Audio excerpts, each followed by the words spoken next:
چلو بھائی زیادہ نہیں. آگے اللہ تعالیٰ قرآن میں فرماتے ہیں ثم فصلت, یہ آیتیں ہیں ہم نے وزندار آیتیں ہیں, پھر ہم نے ان کو ایکسپلین کیا ہے من لدن حکیم خبیر, اس ذات کی طرف سے جو حکمت والا اور باخبر ہے.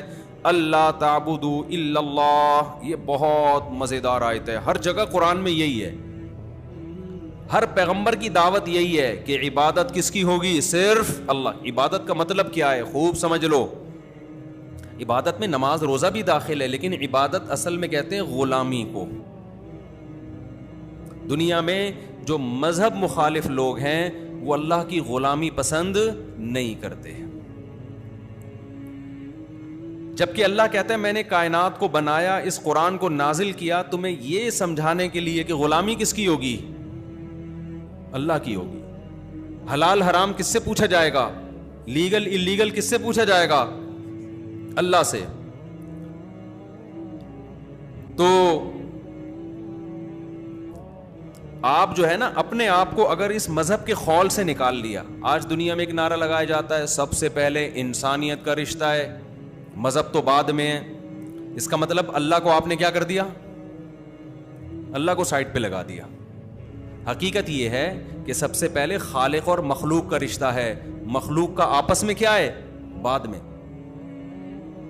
کچھ گھر میں بچے رہتے ہوں, آپس میں ایک دوسرے کے حقوق کی بات کر رہے ہوں, خیال کر رہے ہوں, ایک نے کہا یار کبھی ابا کو بھی جا کے پوچھ لو, تو وہ کہیں یار سب سے پہلے ہم ہیں, یہ ظلم ہوگا ابا پہ کہ نہیں ہوگا, بھئی سب سے پہلے کون ہے, ابا ہیں. تو انسان آپس میں ایک دوسرے کے حقوق متعین کر رہا ہے, ایک دوسرے کا خیال کرو. کسی نے کہا بھائی اللہ کی بھی عبادت ہے, مذہب بھی ہے, انہوں نے کہا انسانیت کیا ہے پہلے ہے. یہ جملہ دیکھنے میں بہت اچھا ہے, لیکن اصل میں آپ اس سوسائٹی کو گاڈ لیس بنا رہے ہیں. آپ اللہ کو کیا کر رہے ہیں, پرے کر رہے ہیں. جس نے بنایا, جو آسمان سے بارشیں برساتا ہے, جو کھلاتا پلاتا ہے, کیا کیا کمالات ہیں اس کے. وَإِن تَعُدُّوا نِعْمَتَ اللَّهِ لَا تُحْصُوهَا, اللہ کہہ رہے ہیں اس کی نعمتیں گننے بیٹھو شمار نہیں کر سکتے. اس کو کیا کر دیا, سائیڈ پہ کر دیا. اللہ بھی نہیں چھوڑے گا. آگے پوری یہ جو سورہ ہود میں واقعات ہیں نا وہ یہی ہیں کہ مجھے سائیڈ پہ لگایا نا, میں نہیں چھوڑوں گا. تمہاری تمام تر سائنسی ترقیوں کے باوجود تمہیں تباہ و برباد کر کے چھوڑوں گا میں, کیونکہ مجھے بھول گئے ہو تم. تو اللہ کو سب سے زیادہ غرض اس بات سے ہے کہ اس اللہ کو کون یاد رکھتا ہے. آگے اللہ تعالیٰ فرماتے ہیں کہ اللہ تعبدوا الا اللہ. اس سورت کا مضمون یہ ہے, اللہ نے نا سورت کا خلاصہ شروع میں بیان کر دیا. سورہ ہود ہے, خلاصہ شروع میں بیان کر دیا کہ اس پورے قرآن کا اور اس سورت کا خلاصہ یہ ہے اللہ تعبدوا الا اللہ, اس اللہ کے سوا کسی کی غلامی نہیں ہوگی. اننی لکم منہ نذیر و بشیر, اور پیغمبر کو کہہ دیا کہ آپ ان کو بتا دیں میں تمہیں خوشخبریاں دینے کے لیے اور جہنم سے ڈرانے کے لیے آیا ہوں. ان لوگوں کے لیے خوشخبری ہے جو میری بات کو مان کے اللہ کی فرما برداری شروع کر دیتے ہیں, اور ان لوگوں کا بہت بھیانک انجام ہے جو میری دعوت کو ٹھکرا دیتے ہیں. آگے اللہ نے فرمایا وَأَنِ اسْتَغْفِرُوا رَبَّكُمْ, اور اس قرآن کا خلاصہ یہ بھی ہے کہ تم سے جو گناہ ہو چکے ہیں ان پہ اپنے پروردگار سے استغفار کرو, معافی مانگو جو ہو چکا تم سے. بتاؤ یہ فزکس میں آپ کو یہ باتیں ملیں گی, یہ میتھ کی کتابوں میں یہ باتیں ملیں گی آپ کو؟ یہ وہ ٹاپک ہے جو کس کا ہے, اللہ کا. یہ کوئی نہیں بتائے, یہ بات کوئی بھی نہیں بتاتا. وہ ہوتا ہے نا یہ میرے علاوہ کوئی نہیں بتائے گا, یہ صرف علماء بتائیں گے آپ کو, میرے علاوہ بھی بتائیں گے لیکن علماء بتائیں گے آپ کو. میں بار بار اس کو اس لیے چھیڑتا ہوں کہ آج یونیورسٹی میں پڑھ پڑھ کے نا کھوپڑی اوپر سے خراب ہونا شروع ہو گئی. یہ خدا کو بھول رہے ہیں, ہر وقت پڑھتے رہتے نا آئنسٹائن نے یہ فرمایا, نیوٹن نے یہ فرمایا, تو چل میں تیرے پیچھے آیا. یہ سب سارا دن پڑھ کے نا سائنسدانوں کو اپنا باپ بنا لیتے ہیں. بھائی پہلے خدا ہے, پڑھو آپ سائنس ٹیکنالوجی. کس نے سیکھنے سے منع کیا ہے, ترقی کرو. خدا کو تو نہیں نکالو نا اپنی ڈکشنری سے. کبھی یونیورسٹی میں پروفیسر صاحب سے سنا آپ لوگوں نے کہ جو آدمی گناہ کرتا ہے توبہ نہ کرے اس کا یہ برا انجام ہوگا؟ اگر وہ کہے بھی لوگ کہیں گے سر آپ کے کیا مولوی ہو گئے, آپ ہمیں کیا پڑھانے آئے ہو, آپ وہ کیا ہے E=mc² کا کو ایکسپلین کرو, یہ کیا ہوتا ہے.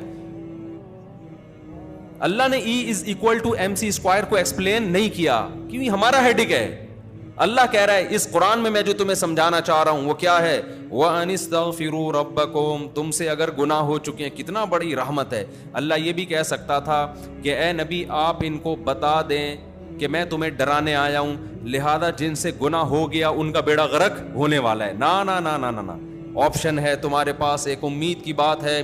رب سے دور مت بھاگو، گناہ ہو گیا ہے نا، دور مت بھاگو اس سے۔ ان استغفروا ربکم، اپنے رب سے اپنے گناہوں کی معافی مانگو، ثم توبوا الیہ، پھر اسی کی طرف متوجہ ہو کے رہو، چھوڑو نہیں اس کو، اس کے در کو کسی قیمت پہ چھوڑو نہیں۔ یمتعکم متاعا حسنا الی اجل مسمی، وہ موت تک تمہیں ایک اچھی زندگی دے گا، یعنی دنیا میں اس کا فائدہ کیا ہوگا؟ موت تک ایک اچھی زندگی، پاکیزہ زندگی، گناہوں سے پاک زندگی، سکون اطمینان کی زندگی۔ شراب پینے والے، زنا کرنے والے، نمازیں ضائع کرنے والے، خدا سے غافل لوگ، ان کی زندگی اچھی نہیں ہوتی، نہ محبتیں ہوتی ہیں ان کی آپس میں۔ میں نے محبتیں اللہ کی قسم صرف مذہبی لوگوں میں دیکھی ہیں، دنیا پرستوں میں میں نے محبت نہیں دیکھی۔ ڈائلاگ ہوتے ہیں، محبت نہیں ہوتی ان لوگوں میں۔ ڈائلاگ بہت میڈیا پہ آ کے نا بڑی بڑی پھینک رہے ہوتے ہیں، لمبی لمبی۔ حقیقت میں محبت ہم نے صرف کس میں دیکھی ہے؟ دیندار طبقے میں دیکھی ہے حقیقت میں محبت۔ آگے اللہ تعالیٰ فرماتے ہیں الی اللہ مرجعکم، تم سب نے لوٹ کے کہاں جانا ہے؟ اللہ کی طرف۔ یہ قرآن کا دعویٰ ہے، یہ آپ کو آئنسٹائن بولو نہیں بتائے گا۔ تم سب نے جانا کہاں ہے لوٹ کے؟ اللہ کی طرف۔ وَهُوَ عَلَى كُلِّ شَيْءٍ قَدِيرٌ، آئنسٹائن یہاں آ کے گڑبڑ کرے گا کہ بھائی عقل نہیں مانتی کہ کیسے مر کے زندہ کیسے ہو جائیں گے۔ نیوٹن ہو سکتا ہے یہاں مسئلہ کرے کہ بھائی میری سائنس کہتی ہے کہ مر کے زندہ ہونے کا، مجھے نہیں سمجھ میں آ رہا۔ تو اللہ نے اس کا جواب دے دیا، وَهُوَ عَلَى كُلِّ شَيْءٍ قَدِيرٌ، وہ اللہ جو پہلی مرتبہ کائنات کو پیدا کر سکتا ہے، پہلی مرتبہ انسان کو پیدا کر سکتا ہے، وہ ہر چیز پر قدرت رکھتا ہے، وہ دوبارہ بھی پیدا کر سکتا ہے۔